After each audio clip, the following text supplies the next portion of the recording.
Well, now that we have a new maritime frontier opening up to maritime activity and ships plying in waters that didn't beforehand, the resource agencies and stakeholders and residents want to know when those vessels arrive earlier than to just all of a sudden pop up over the horizon.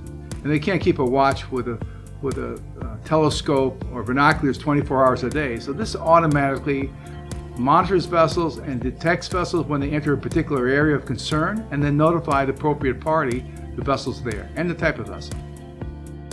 So for instance, Eskimo whalers have an interest in where vessels are as to whether it's going to impact their whaling operations. But likewise, the Fish and Wildlife Service is interested in where vessels are to protect endangered species or a walrus fallout area, whatever. The Coast Guard is concerned about vessels' locations with respect to protected areas, environmentally protected areas, or safe sea lanes, and what have you. So each entity, organization, stakeholder has a different need for this information. So we're trying to sort that out and alert them when they have information relevant to them or of interest to them.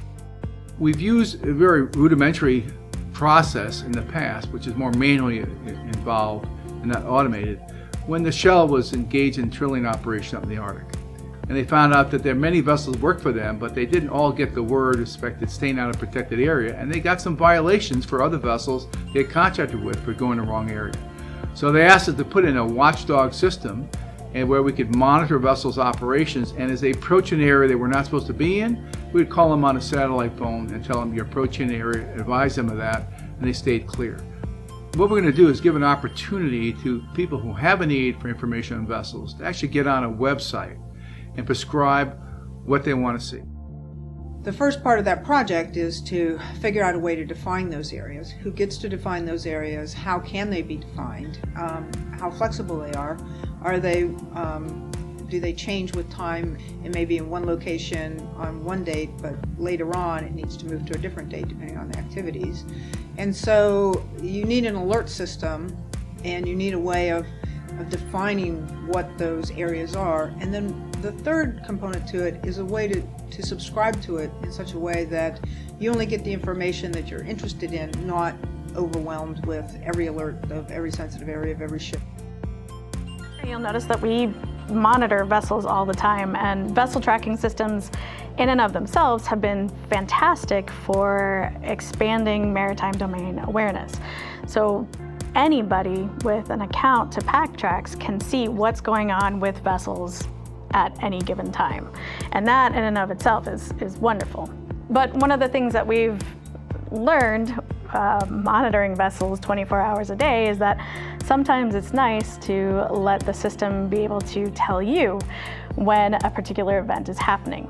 For us, one of the most common events that we look for is to have a vessel cross across the US EEZ. And for the watchstanders here in the room, when a vessel does that, when they cross the EEZ, the system actually notifies us on screen. So a little pop-up window appears and tells us this vessel at this time, at this location, crossed across the border. Well, we wanted to take that very bare bones geofencing ability that PackTrax has and expand the abilities and also expand the reach, so that not only is that geofencing ability open to us, but also open to other organizations. This current project will take geofencing kind of to the next level. It allows for the outside agencies and other members of the Alaska maritime community to go from just simply having access to static geofences, which is the technology of the past. We now have the capability to provide dynamic geofencing. In other words, we can set a geofence around a specific vessel, and the geofence follows the vessel wherever it goes. And now that type of tool is now available to the outside community. We're now making that capability to the outside world, and specifically to the Alaska maritime community. This will assist them with their maritime domain management. The challenge for the Coast Guard, which has always had a full portfolio in Alaska, which is the largest maritime region, that opening up the Arctic just makes their job more complicated and more challenging. And this is a tool for the Coast Guard to take this new sea lanes and new maritime activity and have a better handle on using that information on vessels to better manage the environmental protection requirements of opening up a new maritime frontier in a very environmentally sensitive area. and ensure that we have safe, efficient, environmentally sound maritime operation.